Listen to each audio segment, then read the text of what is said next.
Born into a world where my last name opens more doors than I care to walk through, you could say I had it all laid out for me. My dad's the big boss of a company you've probably seen tick across the stock exchange screen more times than you've cursed the morning alarm. Yes, that kind of rich. But if you're expecting tales of a golden girl, draped in designer and sipping champagne for breakfast, you've got the wrong story. Me? I've always kept it real, feet firmly on the ground. Money's nice, sure, but it's not everything. I chose a different path, one that's led me to places money can't buy and experiences no gold card can fetch. Charity work, helping those in need, and living a life that's, well, ordinary. That's me, Jessica. Not the heiress, just Jessica. So, I was stuck in one of those typical evenings where my friend Sarah decided we all needed to get out more. We ended up at this dive bar downtown, the kind where the beer's cheap and the lights are dim enough to hide your regrets. Sarah was all hyped up, going on about some guy she met online. "You've gotta meet him, Jess. He's totally your type," she kept saying. My type? Since when did she decide she knew my type? Anyway, we're there, and in walks this guy. Not Sarah's online prince, but another dude, Alex. He was there with some friends, looking as out of place as a cat at a dog show. He wasn't dressed to impress, just a simple tee, jeans, and this easy smile that kind of lit up the room. We got to talking, and it was easy. Like, really easy. He worked some manager job at a place I'd never heard of, nothing fancy, but he talked about it with this passion that was kinda infectious. "You really dig your job, huh?" I remember asking, sipping on my third beer. "Absolutely," Alex shot back, leaning in. "Every day's a challenge.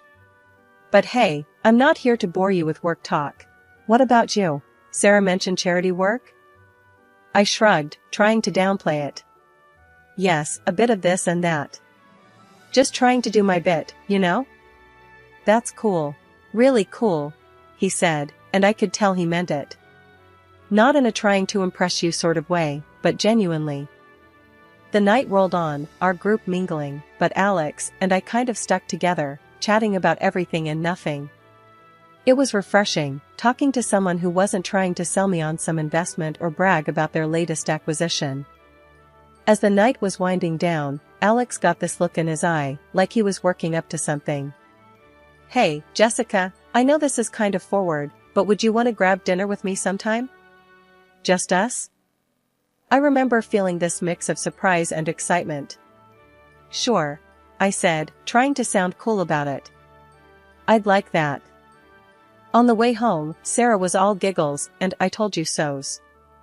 I just smiled, thinking about the evening. Alex was a breath of fresh air in my often too stale world. Little did I know how much things were about to change. It wasn't long before going out turned into hanging out at each other's places, which, let's be real, mostly meant my cozy apartment because Alex's roommates were a circus and a half. One evening, sprawled on the couch after devouring what might be the world's most average takeout pizza, Alex turned to me, his eyes serious, but his tone light. "Jessica, how do you feel about making this a more permanent arrangement?" he asked, crumbs still clinging to the corner of his mouth. I raised an eyebrow. "You proposing we split a Netflix account or something more along the lines of a lease?" He chuckled, brushing off the crumbs. "Well, I was thinking more like a life together. But hey, we can start with Netflix." The simplicity of it, the straightforwardness, no grand gestures or dramatic backdrops, just us, in our element. It felt right. "Alex, if you're asking what I think you're asking, yes. 1,000 times, yes." And just like that, with the aroma of cheap pizza as our witness, we decided to tie the knot. It was swift, sure, but when you know, you know. Telling our families was the next hurdle.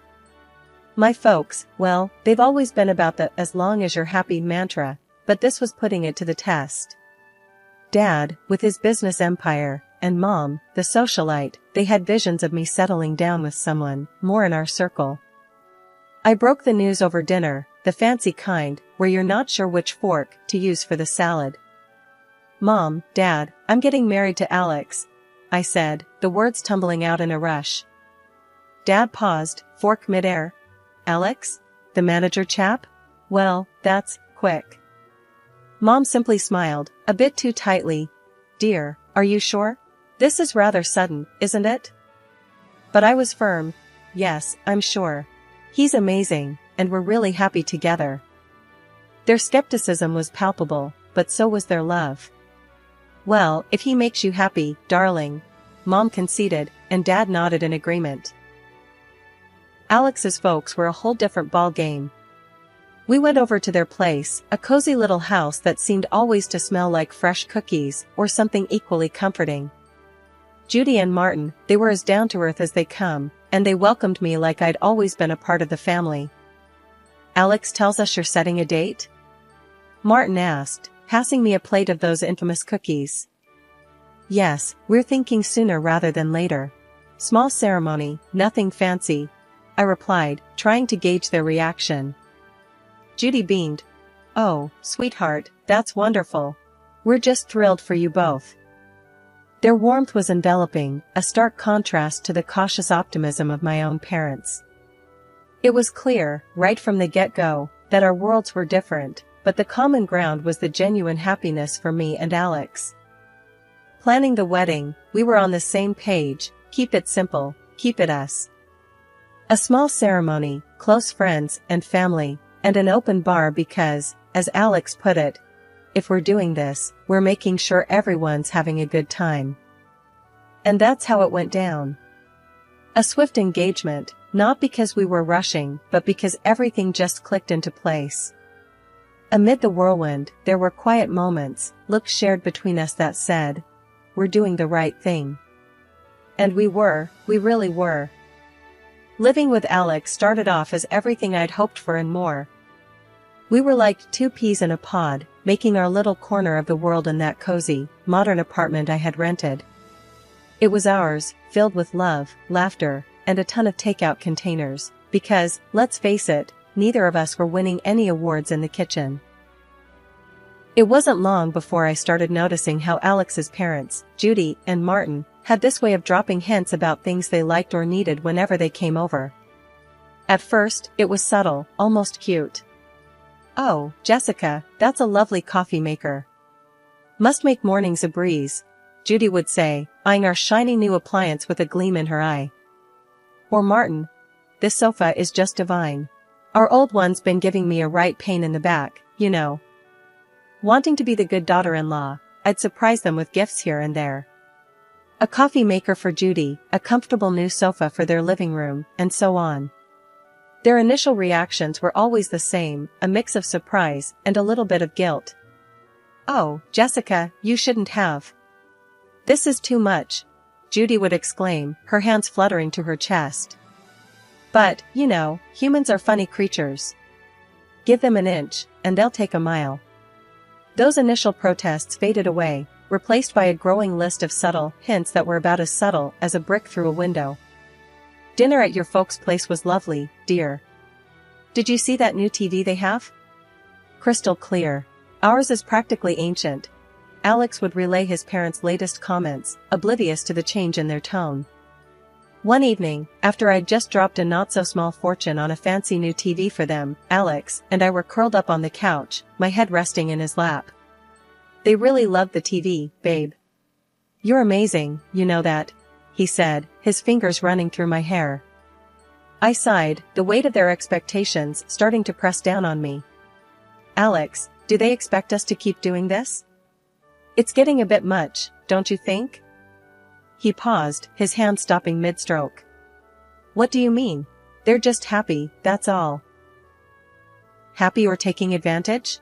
I pushed back, sitting up to look at him. It feels like we're their personal shopping service. Alex was taken aback, his brow furrowing. They're not like that, Jess. They're just not used to nice things, that's all. But where does it end, Alex? It's like they've got a taste for it now, and they're not looking back, I argued, frustration creeping into my voice. The conversation ended with an uneasy truce, but it was clear we were on different pages.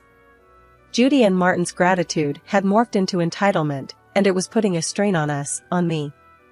I loved Alex, but I wasn't about to become a bottomless ATM for his parents.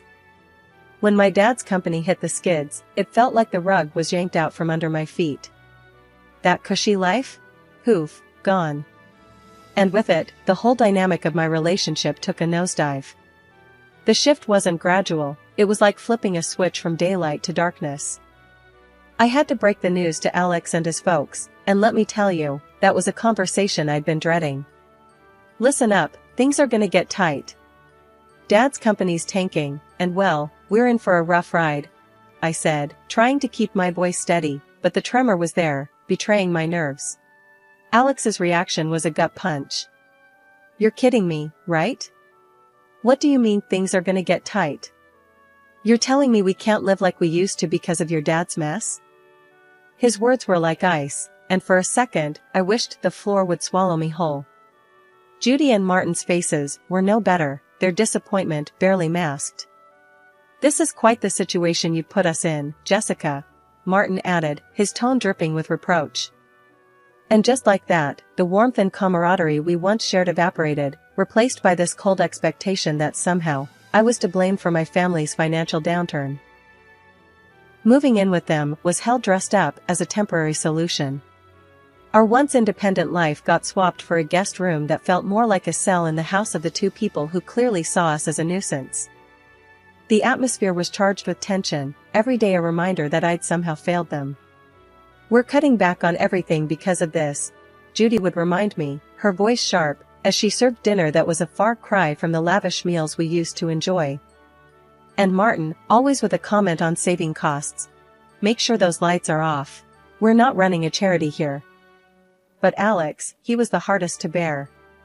The man I married seemed to have vanished, replaced by someone who saw me as a letdown. Can't you do something? Talk to your dad? It's like you don't even care we're living like this. He'd snap, anger flaring over the smallest things. Our conversations, once easy and filled with future plans, now were minefields. Every word I said was a potential trigger for another outburst. I thought marrying you meant security, not this struggle, he'd throw at me during arguments, his words slicing through me. It was clear we weren't just dealing with financial stress. This was a test of our relationship, a revelation of true colors under pressure. I was stuck in the middle, battling the disillusionment from my husband and his parents, while grappling with my own sense of failure. Judy's birthday dinner was supposed to be this cozy family thing at some upscale restaurant, a break from the constant tension. But it turned into the showdown of a lifetime. I should have seen it coming, the way things had been going at their place. We're all sitting there, menu in hand, and I'm trying to keep the peace, just blend into the background. That plan got torpedoed the second orders started flying. Alex, with this grin that made my skin crawl, goes, "Let's get the steak and the lobster for us," and he throws a look my way, 1 part smug, 2 parts cruel. Jessica can do with the soup of the day. Gotta save where we can, right? They all laugh like it's the best joke they've heard in ages. Judy adds her 2 cents. Absolutely, can't have Jessica overspending now, can we? I felt this flush of heat, not embarrassment, but pure fury. Really? Soup? What's this, some kind of sick joke? I snapped back, my voice sharper than I intended. Oh, come on, Jessica. It's just a bit of fun, Alex said, that smirk still plastered on his face. That's when I lost it. Fun? This is your idea of fun? When the chips are down, you just show how petty you really are. I can't believe I fell for your act. You could hear a pin drop. The whole restaurant was watching now, the awkwardness off the charts. I didn't sit back down. Keep your fancy dishes, and your pathetic jokes. I'm out, I said, standing up so fast my chair nearly toppled over. The noise echoed, turning more heads our way. Alex reached out, trying to play the peacemaker. Jessica, don't. Let's not make this a scene. A scene? You think I care about making a scene after that stunt? This is about respect, something you clearly have none of. I yanked my arm free and made for the exit, the weight of their stares on my back. Stepping out into the night felt like breaking out of prison. My phone was blowing up, Alex no doubt, trying to do damage control. I ignored it, my mind made up. I drove back to their place, a storm of emotions brewing inside. How had things gone so sour? Alex and I were a team, or so I thought. But that dinner? It was a slap in the face, a wake-up call I couldn't ignore. Back at the house, I packed my bags in record time, each folded shirt a reminder of the life I was leaving behind. It wasn't just about leaving a place, it was about leaving a relationship that had shown its true colors. I turned off my phone, cutting off the barrage of messages. The silence was eerie, but welcome. That night wasn't just the end of a disastrous dinner, it was the close of a chapter one had no interest in revisiting. After the disaster that was Judy's birthday dinner, I found myself driving to my parents' house.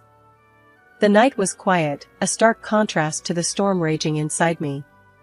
By the time I pulled up to their driveway, my decision was made. I needed sanctuary, yes, but more than that, I needed advice, something only my dad could offer. Walking into the house, the familiarity of it all was both comforting and jarring. Mom was asleep, but Dad was up, sitting in his study, surrounded by papers that seemed less important the moment I stepped in. "Jessica? What are you doing here at this hour? Is everything okay?" He stood up, concern etching his face. I took a deep breath, the events of the evening pouring out of me in a flood. I told him about the dinner, about Alex and his parents, and how I felt like I'd been reduced to nothing but a source of income for them. Dad listened in silence, his expression hardening with every word. When I finished, he sighed, a sound that carried years of experience and a hint of sorrow. "Jessica, I saw this coming. I just hoped I was wrong," he finally said, his voice steady but filled with empathy. "How could I have been so blind, Dad?" "I thought Alex. I thought we were different," I said, feeling the weight of my naivety. He walked over, putting an arm around my shoulders. "You wanted to see the best in him, in them. There's no fault in that. But people show their true colors in tough times. It's a hard lesson, but an important one." I nodded, the reality of his words sinking in. "But what do I do now? I can't go back there." "You'll stay here, for starters. As for the rest, we'll figure it out together," he assured me, his confidence a balm to my frayed nerves. Then, he shared something that took me by surprise. "You know, the company's situation isn't as dire as it seems. We're actually on the verge of a breakthrough." It was a strategic move, a way to weed out the opportunists. I stared at him, stunned. "So, you mean to say we're not broke?" He chuckled, a sound that was part relief, part amusement. "Far from it. But it was important to see who would stick around when the chips were down. Unfortunately, Alex and his family showed their true selves. The revelation was a lot to process. My anger towards Alex and his parents was now mixed with a sense of vindication. They had revealed their true motives, and in doing so, had freed me from a future of manipulation and deceit. "Dad, I don't know whether to be relieved or furious," I admitted, the emotions battling inside me. "Be both. It's okay. But remember, this experience has taught you something invaluable about people and their intentions. Use it, learn from it," he advised, his words grounding me. Walking up to Judy and Martin's house the next day felt like heading into the lion's den. I was ready for a showdown, but nothing could have prepared me for the cold reception I got. Alex was standing there, divorce papers in hand, with a look that could only be described as triumphant disdain. "Here you go. Let's get this over with," he said, practically shoving the papers at me. His parents were hovering behind, barely containing their glee. Finally getting rid of the freeloader, Judy snickered, and Martin nodded in agreement, a smug smile plastered across his face. Alex joined in. "Yes, turns out you're just an ordinary dummy without your daddy's money. Thought you'd cry, but guess what? We don't need a tearful mess around here." Their words stung, but not in the way they expected. I felt a bizarre mix of anger and liberation. I looked at the papers, then at them, and without a word, signed where I needed to. As I did, their smiles widened, thinking they'd won. But I had the last laugh. Pulling out a newspaper from my bag, I slapped it down on the table with more force than necessary. "Thought you might find this interesting," I said, my voice dripping with unrestrained satisfaction. The headline screamed about my dad's company making a monumental comeback, profits soaring higher than ever. Watching their faces drain of color was a sight I'd pay to see again. Judy and Martin's smugness vanished, replaced by shock, then desperation. Alex's arrogance crumbled, leaving him looking like a child who'd just lost his favorite toy. Judy suddenly switched gears, stepping towards me with arms wide open. "Oh, my sweet girl, it's all a big misunderstanding. Let's hug it out." Martin, ever the opportunist, chimed in. "Let's not rush things. Sit down, have a coffee, and we can talk this through."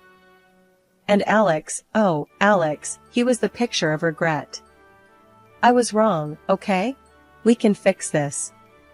I want to make everything right. Please." Their sudden change of heart was almost comical.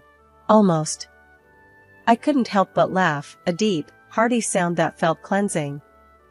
"You three are something else, you know that? But here's a newsflash for you, I'm done. Done with the lies, the manipulation, and the so-called family that only values me for my bank account." I turned to leave, their protests and pleas fading into the background. They called after me, a mix of desperation and disbelief in their voices, but I didn't look back. Not this time. After the spectacle at Judy and Martin's house, I was done. Not just with them, but with the whole sorry saga that had become my life. I needed a fresh start, a clean slate. So, I took some time, holed up at my folks' place, getting my head and heart back in the game. One afternoon, a couple of weeks after the divorce was finalized, I was out for coffee with Sarah, my ever-supportive friend who had been there through it all.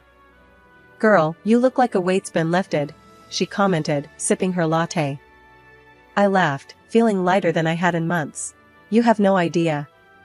It's like I can finally breathe again." Sarah leaned in, her expression turning serious. "So, what's next for you, Jess? You've got a clean slate now." I thought about it, stirring my coffee absent-mindedly. "I'm not sure, but I'm excited to find out. Maybe I'll travel, pick up some of the charity work I had to put on hold. As for love," I paused, giving her a wry smile, "I think I'll give that a miss for a while. Just make sure you're doing what makes you happy, okay?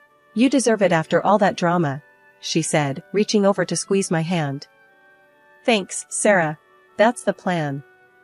Not long after that conversation, my phone started buzzing with calls and messages from Alex. He was pleading, saying he'd changed, that we could start over. His parents even got in on the act, sending messages filled with apologies and invitations to talk things over. Sitting in my room, phone in hand, I couldn't help but laugh. The sheer audacity was almost admirable. Almost. I typed out a response, one I'd been mulling over for days. "Alex, moving on means moving forward, not going back to what broke you. I wish you all the best, but this is where our paths end for good. Take care." Hitting send felt like closing the final chapter of a book I'd been stuck in for too long. And just like that, I was ready to start writing a new one. The next few months were a blur of activity. I threw myself into my work, took up volunteering with a vengeance, and even booked a solo trip to a place I'd always wanted to visit. Life was full, and for the first time in a long while, it was fulfilling too. One evening, sitting on a balcony overlooking a bustling street in a far-off city, I realized I'd found what I'd been searching for all along: peace. The drama, the heartache, the betrayal, it all seemed like a distant memory. My phone buzzed with a new message, but this time, it was from a number I didn't recognize. Hesitantly, I opened it. It was from someone I'd met during my travels, someone who'd made me laugh and think in equal measure. "Hey, Jessica. How about dinner when you're back? No expectations, just food and good company."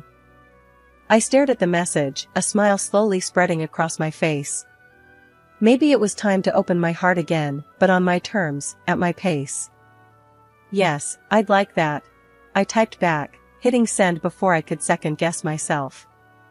Looking out at the city lights, I felt a sense of excitement for the future. I had moved on, not just from Alex and his family, but from the person I was when I was with them.